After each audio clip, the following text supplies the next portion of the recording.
जय हिंद दोस्तों। Welcome to AP academy. आज हम लोग फैक्ट बेस्ड जीके का लेक्चर नंबर 3 करने जा रहे हैं। That is sources of the Indian constitution. देखिए, ये हमारी जो fact based GK lecture series है, इसमें जो भी फैक्ट्स हैं हम उसको कवर करेंगे। पहले वाले लेक्चर में हमने पार्ट्स देखे थे, what are the parts of the Indian constitution. फिर उसके बाद हमने शेड्यूल्स के बारे में पढ़ा। आज हम देखेंगे sources of the Indian constitution. देखिए, हमारा जो इंडियन कॉन्स्टिट्यूशन बना है वो बेसिकली एक बोरोड कॉन्स्टिट्यूशन है। इसको बोरोड कॉन्स्टिट्यूशन इसलिए कहा जाता है क्योंकि इस पे कई सारे कंसेप्ट जो है वो दूसरे कॉन्स्टिट्यूशन से लिए गए। इट डजेंट मैटर, ये इससे ये नहीं होता है कि वो कॉन्स्टिट्यूशन के मैटर को पूरा कॉपी किया गया है। वहां से कंसेप्ट लिया गया है और उस कंसेप्ट को इंडियन कंटेक्स्ट के हिसाब से चेंज करके उसे इंडियन कॉन्स्टिट्यूशन में डाला गया है। तो इससे ये पता चलता है कि हमारा इंडियन कॉन्स्टिट्यूशन में बहुत सारे ऐसे फीचर्स हैं जो दूसरे कॉन्स्टिट्यूशन से बोरो किए गए हैं।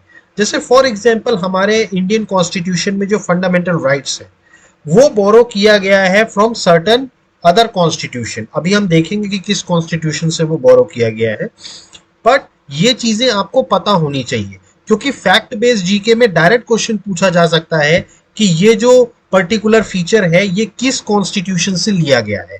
रिपीटेडली सोर्सेस से क्वेश्चन आते हैं। तो स्टार्ट करते हैं अपन सोर्सेस से। सबसे पहला जो हमारा सोर्स है वो है गवर्नमेंट ऑफ इंडिया एक्ट 1935। देखिए, गवर्नमेंट ऑफ इंडिया एक्ट 1935 ये हमारा सबसे बिगेस्ट सोर्स है इंडियन कॉन्स्टिट्यूशन का। इंडियन कॉन्स्टिट्यूशन के मैक्सिमम फीचर्स जो लिए गए हैं वो गवर्नमेंट ऑफ इंडिया एक्ट 1935 से लिए गए हैं। तो सबसे पहला फीचर जो इससे लिया गया है वो है फेडरल स्कीम। हमारे इंडियन कॉन्स्टिट्यूशन में जो फेडरल स्कीम है वो कहाँ किस किस उससे ली गई है, उसका सोर्स क्या है? Government of India act 1935। अब देखिए, फेडरल स्कीम क्या होती है यहाँ पे मैं किसी भी फीचर को डिटेल में नहीं बताऊंगा क्योंकि ये फैक्ट बेस्ड जीके की क्लास है। यहाँ पर मैं आपको सिर्फ फीचर्स बताऊंगा और उससे रिलेटेड सोर्स बताऊंगा कि उसका सोर्स जो है वो क्या है। नेक्स्ट अगर हम बात करें ऑफिस ऑफ गवर्नर, हमारे इंडियन कॉन्स्टिट्यूशन में ये जो गवर्नर का ऑफिस है इसको भी कहां से लिया गया है? Government of India act 1935। तीसरा बात करें पब्लिक सर्विस कमीशन।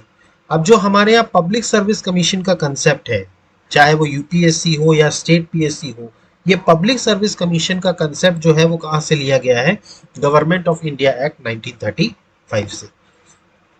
और हमारा जो जुडिशरी, देखिए आप सब जानते हैं कि हमारा जो सुप्रीम कोर्ट है वो basically government of India act 1935 के तहत बनाया गया था, जिसको उस वक्त फेडरल कोर्ट कहा जाता था। उसी को चेंज करके बाद में सुप्रीम कोर्ट बनाया गया। तो बेसिकली हमारे यहाँ जो जुडिशरी है वो कहाँ से लिया गया है? गवर्नमेंट ऑफ इंडिया एक्ट 1935 से। नेक्स्ट अगर हम बात करें तो इमरजेंसी प्रोविजंस। इमरजेंसी में हमारे यहाँ कौन कौन से प्रोविजंस हैं, इसके अलावा एडमिनिस्ट्रेटिव जितनी भी डिटेल्स है ये भी हमारी कहाँ से ली गई है? गवर्नमेंट ऑफ इंडिया एक्ट 1935 से। तो आपको ये याद रखना है कि ये सारे फीचर्स जो हैं वो कहाँ से लिए गए? गवर्नमेंट ऑफ इंडिया एक्ट 1935 से। नेक्स्ट सोर्स की अगर हम बात करें तो नेक्स्ट है हमारा ब्रिटिश कॉन्स्टिट्यूशन। देखिए, जो कि आप जानते हैं कि हमारे ऊपर जो रूल करते थे वो ब्रिटिशर्स थे, तो ब्रिटिश कॉन्स्टिट्यूशन से भी बहुत सारे फीचर्स को बोरो किया गया in the Indian constitution.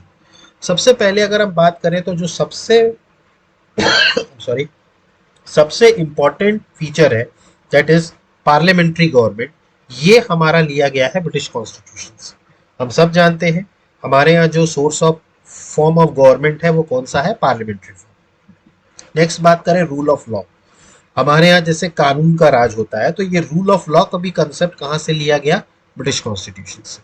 Next बात करें तो लेजिस्लेटिव प्रोसीजर्स।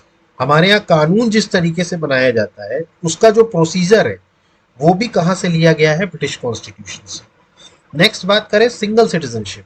हम सब जानते हैं कि हमारे यहाँ सिंगल सिटीजनशिप का कंसेप्ट है। हमारे यहाँ डुअल सिटीजनशिप नहीं है, जैसे यूएसए में डुअल सिटीजनशिप होती है, वहां पे सेंट्रल लेवल की सिटीजनशिप अलग होती है और स्टेट की अलग होती है। बट हमारे यहाँ क्या है? Single citizenship. ये कंसेप्ट भी कहाँ से लिया गया? British constitution. नेक्स्ट बात करें तो कैबिनेट सिस्टम। हम सब जानते हैं हमारे यहाँ कैबिनेट सिस्टम है। प्राइम मिनिस्टर होते हैं, उनकी कैबिनेट होती है। स्टेट लेवल पे चीफ मिनिस्टर्स होते हैं, उनकी कैबिनेट होती है। ये जो कैबिनेट सिस्टम का कंसेप्ट है ये भी वहीं से लिया गया। नेक्स्ट बात करें प्रेरोगेटिव राइट्स। ये भी कहाँ से लिया गया है? ब्रिटिश कॉन्स्टिट्यूशन से लिया गया है। देखिए ये सारे फीचर्स आपको याद रखने हैं क्योंकि कोई भी फीचर आपसे क्वेश्चन में पूछ सकता है। नेक्स्ट बात करें parliamentary privileges and by cameralism. देखिए पार्लियामेंट्री में जो प्रिविलेजेस होते हैं जो मेंबर ऑफ पार्लियामेंट्स को दिए जाते हैं, फिर इसके अलावा जो बाई कैमरलिज्म है, देखिए हमारे यहाँ लोकसभा है और राज्यसभा है, इसका मतलब क्या है? By cameralism. ये कंसेप्ट भी कहाँ से लिया गया? ब्रिटिश कॉन्स्टिट्यूशन से। तो ये सारे फीचर्स जो हैं वो ब्रिटिश कॉन्स्टिट्यूशन से लिए गए। नेक्स्ट अगर हम बात करें तो नेक्स्ट है हमारा यूएस कॉन्स्टिट्यूशन। बहुत सारे फीचर्स ऐसे हैं जो हमने यूएस कॉन्स्टिट्यूशन से भी बोरो किए। इसमें सबसे पहला है फंडामेंटल राइट्स। आपको याद होगा लेक्चर की शुरुआत में मैंने ये चीज आपसे पूछी थी कि फंडामेंटल राइट्स का कंसेप्ट बेसिकली किस कॉन्स्टिट्यूशन से लिया गया। आपको याद रखना है यूएस कॉन्स्टिट्यूशन। फिर उसके बाद इंडिपेंडेंस ऑफ जुडिशरी। हमारे यहाँ जुडिशरी इंडिपेंडेंट है और ये कंसेप्ट भी कहाँ से लिया गया है? यूएस कॉन्स्टिट्यूशन से। नेक्स्ट बात करें जुडिशियल रिव्यू। जुडिशियल रिव्यू का कंसेप्ट जो है ये भी कहाँ से लिया गया है? यूएस कॉन्स्टिट्यूशन से। नेक्स्ट है impeachment of the president. President का जो इम्पीचमेंट का प्रोसीजर है वो भी कंसेप्ट कहाँ से लिया गया है? यूएस कॉन्स्टिट्यूशन से। नेक्स्ट है removal of supreme court and high court जजेस। सुप्रीम कोर्ट और हाई कोर्ट जजेस का जो रिमूवल का जो प्रोसीजर है वो भी हमारा कहाँ से लिया गया है? यूएस कॉन्स्टिट्यूशन से। और लास्ट है पोस्ट ऑफ वाइस प्रेसिडेंट। हमारे कंट्री में भी वाइस प्रेसिडेंट होता है, यूएस में भी वाइस प्रेसिडेंट होता है। तो हमारे यहाँ जो वाइस प्रेसिडेंट है उस पोस्ट का जो कंसेप्ट लिया गया है वो कहाँ से लिया गया है? यूएस कॉन्स्टिट्यूशन से। तो ये सारे फीचर्स हैं जो आपको यूएस कॉन्स्टिट्यूशन से लिए गए हैं, जो आपको याद रखना है। नेक्स्ट अगर हम बात करें नेक्स्ट सोर्स की तो वो है आयरिश कॉन्स्टिट्यूशन। देखिए बेसिकली आयरिश कॉन्स्टिट्यूशन से भी कुछ फीचर्स लिए गए हैं। हमारे कॉन्स्टिट्यूशन में मैंने जब आपको पार्ट्स पढ़ा रहा था तो पार्ट 4 बताया था directive principles of state policy, DPSP. DPSP का जो कंसेप्ट है वो बेसिकली कहाँ से लिया गया है? आयरिश कॉन्स्टिट्यूशन से। वो कहाँ से लिया गया है? Irish constitution. तो डीपीएसपी का जो कंसेप्ट लिया गया है वो कहाँ से लिया गया है? आयरिश कॉन्स्टिट्यूशन से। नेक्स्ट अगर हम बात करें तो जो नेक्स्ट कंसेप्ट है that is nomination of members of the Rajya Sabha. Rajya Sabha में जो मेंबर्स नॉमिनेट किए जाते हैं उनका जो प्रोसीजर है या उनका जो भी उसका प्रोसीजर है वो भी कंसेप्ट कहाँ से लिया गया है? आयरिश कॉन्स्टिट्यूशन से। तो आयरिश कॉन्स्टिट्यूशन से ये दो इंपॉर्टेंट प्रिंसिपल्स लिए गए हैं। पहला है डीपीएसपी, दूसरा है nomination of members of the Rajya Sabha, और तीसरा जो है वो बहुत इंपॉर्टेंट है that is method of election of the president. अब देखिए हम लोग सब, हमारे यहाँ इलेक्शंस होते हैं प्रेसिडेंट के, तो प्रेसिडेंट के इलेक्शन का एक मेथड है। उस मेथड के भी कंसेप्ट को कहाँ से लिया गया है? आयरिश कॉन्स्टिट्यूशन से। तो ये 3 फीचर्स हैं जो आयरिश कॉन्स्टिट्यूशन से लिए गए हैं। नेक्स्ट अगर हम बात करें तो है नेक्स्ट होता है कैनेडियन कॉन्स्टिट्यूशन। देखिए अब कनाडा की कॉन्स्टिट्यूशन से हमने क्या लिया है? सबसे पहला कंसेप्ट है federation with a strong centre. देखिए हमारे यहाँ फेडरेशन तो है लेकिन कुछ फीचर्स ऐसे हैं जिसके कारण सेंट्रल गवर्नमेंट जो है वो हमारी स्ट्रॉन्ग है in comparison to state government के। तो ये जो federation with a strong centre concept है ये कनाडा से लिया गया है। फिर उसके बाद wasting of residuary power in the centre. देखिए अब ये रेसिडुअरी पावर क्या होती है, ये जब मैं आपको union list, state list, concurrent list और रेसिडुअरी पावर तब बताऊंगा मैं आपको कि रेसिडुअरी पावर क्या होती है। अभी आपको ये याद रखना है कि जो रेसिडुअरी पावर होती है अपने देश में वो सेंटर के पास होती है, सेंट्रल गवर्नमेंट के पास। तो ये कंसेप्ट भी कहाँ से लिया गया है? कैनेडियन कॉन्स्टिट्यूशन से। नेक्स्ट बात करें तो हमारे यहाँ स्टेट गवर्नर्स अपॉइंट किए जाते हैं बाय द सेंटर। हमारे यहाँ जितने भी स्टेट्स में गवर्नर अपॉइंट किए जाते हैं वो कौन करता है? सेंटर अपॉइंट करता है। तो उसका जो प्रोसीजर है वो भी कहाँ से दिया है? कैनेडियन कॉन्स्टिट्यूशन से। फिर उसके बाद advisory jurisdiction of the supreme court. देखिए सुप्रीम कोर्ट कुछ कुछ चीज़ों में हमारे पर्टिकुलरली अगर बात करें तो प्रेसिडेंट जो हमारे होते हैं वो कई बार सुप्रीम कोर्ट से एडवाइस मांगते हैं किसी चीज़ के बारे में, कि कोई लॉ में कुछ चेंजेस करना है उसके बारे में। तो एक एडवाइजरी जुरिस्डिक्शन जो होता है वो सुप्रीम कोर्ट का होता है कि वो एक एडवाइस दे। तो वो सॉरी वो जो एडवाइजरी जुरिस्डिक्शन है सुप्रीम कोर्ट का, वो भी कहां से लिया गया है, कैनेडियन कॉन्स्टिट्यूशन से। नेक्स्ट बात करें ऑस्ट्रेलियन कॉन्स्टिट्यूशन। अब ऑस्ट्रेलियन कॉन्स्टिट्यूशन से क्या क्या लिया गया है?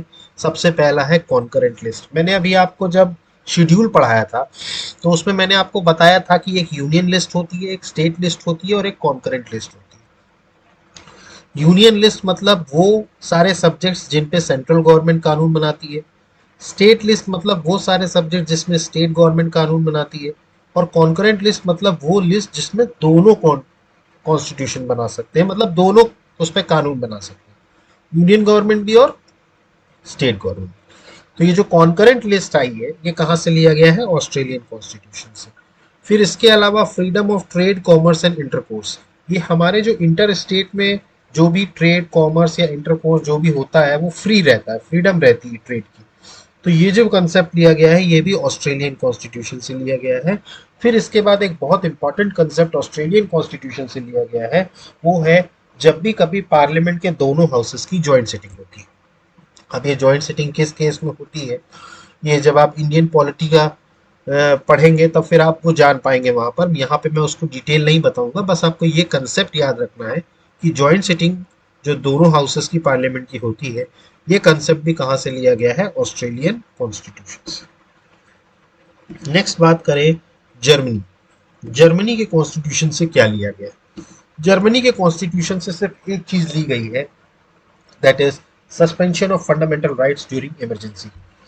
देखिए हमारे यहाँ देश में इमरजेंसी लगाई जाती है, तो इमरजेंसी के टाइम पर जो फंडामेंटल राइट्स होते हैं वो ऑटोमेटिकली सस्पेंड हो जाते हैं, एक्सेप्ट दो आर्टिकल्स के, आर्टिकल 20 एंड 21 को छोड़ दे तो बाकी सारे फंडामेंटल राइट्स जो होते हैं वो सस्पेंड हो जाते हैं इमरजेंसी के टाइम पे। तो इमरजेंसी के टाइम पे फंडामेंटल राइट सस्पेंड होना, ये कंसेप्ट कहां से लिया गया है? जर्मनी कॉन्स्टिट्यूशन से। तो ये आपको याद रखना है, it is for the suspension of fundamental rights during emergency. Next बात करें अगर हम, तो यूएसएसआर, रशिया, जो आज का रशिया है पहले वो यूएसएसआर था। तो यूएसएसआर से हमने कौन से फीचर्स बोरो किए? तो यूएसएसआर से बात करें तो सबसे पहले जो फंडामेंटल ड्यूटीज, देखिए मैंने आपको बताया था जब मैं पार्ट्स पढ़ा रहा था तो मैंने आपको बताया था कि पार्ट 4A के अंतर्गत फंडामेंटल ड्यूटीज आते हैं, और ये फंडामेंटल ड्यूटीज का कंसेप्ट कहां से लिया गया है? रशिया से। नेक्स्ट बात करें तो ideal of justice, social, economic and political. जो सोशल जस्टिस, इकोनॉमिक या पॉलिटिकल जो हमारे प्रिएम्बल में दिया हुआ है, ये फीचर भी हमने कहां से लिया है? रशिया से लिया है। तो रशिया से हमने लिया है एक फंडामेंटल ड्यूटीज, इसके अलावा ideals of justice, social, economic and political. Next बात करें फ्रेंच कॉन्स्टिट्यूशन। अब फ्रांस के कॉन्स्टिट्यूशन से हमने कौन से फीचर्स गौरव किए हैं? सबसे पहला और सबसे इंपॉर्टेंट, रिपब्लिक। रिपब्लिक क्या होता है ये मुझे बताने की जरूरत नहीं है, आपको आइडिया होगा। हमारे यहाँ जो हेड ऑफ द स्टेट है वो इलेक्ट किया जाता है। हमारे यहाँ चाहे डायरेक्ट इलेक्शन हो या इनडायरेक्ट इलेक्शन, अगर किसी भी कंट्री में उसका जो हेड होता है वो अगर इलेक्ट होकर के आता है तो उस कंट्री को हम रिपब्लिक कंट्री कहते हैं। जैसे इंडिया, इंडिया में हमारे जो हेड ऑफ द स्टेट है वो कौन है? प्रेसिडेंट। और प्रेसिडेंट का आप जानते हैं इलेक्शन होता है। प्रेसिडेंट का क्या होता है? इलेक्शन होता है। अभी अपन ने देखा था सोर्सेज में, जो प्रेसिडेंट के इलेक्शन का जो प्रोसेस है वो कौन से उससे लिया गया है सोर्सेज से? आयरिश कॉन्स्टिट्यूशन से। तो हमारे यहाँ हेड ऑफ द स्टेट का इलेक्शन होता है, इसलिए वी आर रिपब्लिक। और ये कंसेप्ट हमने कहां से लिया है? फ्रांस। फिर उसके बाद ideas of liberty, equality and fraternity in the preamble. देखिए जब मैं प्रीएम्बल पढ़ाऊंगा तब इन सब के बारे में बताऊंगा, यहाँ पर आपका सिर्फ ये फैक्ट बेस्ड जीके की क्लास है, इसलिए यहाँ पर मैं आपको सिर्फ बता रहा हूँ कि ये कंसेप्ट यहाँ से लिया गया है, आपको रिमेंबर करना है। नेक्स्ट अगर हम बात करें तो नेक्स्ट जो है वो है साउथ अफ्रीकन कॉन्स्टिट्यूशन। अब साउथ अफ्रीकन कॉन्स्टिट्यूशन से बेसिकली क्या लिया गया है? हमारे कॉन्स्टिट्यूशन में अमेंडमेंट का जो प्रोसीजर है, इस कंसेप्ट को हमने साउथ अफ्रीकन कॉन्स्टिट्यूशन से लिया है। मतलब जो अमेंड करने का जो प्रोसीजर है हमारे यहाँ कॉन्स्टिट्यूशन को, उसका प्रोसीजर। नेक्स्ट अगर हम बात करें तो election of members of the Rajya Sabha. Rajya Sabha members के इलेक्शन का जो प्रोसीजर होता है ये भी कंसेप्ट हमने कहाँ से लिया है, साउथ अफ्रीकन कॉन्स्टिट्यूशन से। नेक्स्ट अगर हम बात करें जापानीज कॉन्स्टिट्यूशन, जापानीज से हमने बेसिकली हमारे यहाँ जो सुप्रीम कोर्ट में या जो हाई कोर्ट्स में जो प्रोसीजर स्टैब्लिश किए गए हैं, हमारे हाई कोर्ट्स में सुप्रीम कोर्ट्स में जो प्रोसीजर है उसका, हमारे यहाँ लॉ का जो प्रोसीजर है, वो प्रोसीजर का कंसेप्ट कहाँ से लिया गया है, जापानीज कॉन्स्टिट्यूशन से। क्लियर? तो जो procedure established by the law, ये कंसेप्ट कहाँ से लिया गया है, जापानीज कॉन्स्टिट्यूशन से। तो यहां पर आकर के हमारा सोर्सेस कंप्लीट होता है। आई होप कि आपको सभी फीचर्स समझ में आए होंगे, कहाँ से कौन सा फीचर बोरो किया गया है। ये आप लेक्चर अगर 2 बार 3 बार देख लेंगे रिपीटेडली, तो आपको रिमेंबर हो जाएगा। इसको आपको बुक से रिपीटेडली याद करने की ज़रूरत नहीं पड़ेगी। तो क्योंकि ये सोर्सेज भी कई बार क्वेश्चन पूछ लिया जाता है, इसलिए मैंने इसको कवर किया। तो आज हमारा ये फैक्ट बेस्ड जीके का 3rd लेक्चर था। कल हम नेक्स्ट लेक्चर लेकर के आएंगे, तो उसमें हम और डिटेल में और सारे फैक्ट्स जो है, अभी देखिए हमने फैक्ट्स की शुरुआत करी है, धीरे धीरे हम इंडियन पॉलिटी से फिर धीरे धीरे और भी सब्जेक्ट्स में जाएंगे। जितने भी फैक्ट्स हो सकते हैं मैं मैक्सिमम से मैक्सिमम इस क्लास में आपके इस सीरीज में कवर करूंगा, जो आपको बेनिफिट दे। तो अगर आपको मेरी स्टडी से थोड़ा बहुत भी बेनिफिट होता है, तो प्लीज़ हमारे चैनल को लाइक कीजिए, सब्सक्राइब कीजिए, मैक्सिमम से मैक्सिमम शेयर कीजिए, और हाँ, बेल आइकन पे क्लिक कर दीजिए ताकि हमारा जब भी नया वीडियो रिकॉर्ड हो तो आपको उसमें डायरेक्ट पता चल जाए। So guys, thank you, have a good day, जय हिंद, नमस्कार।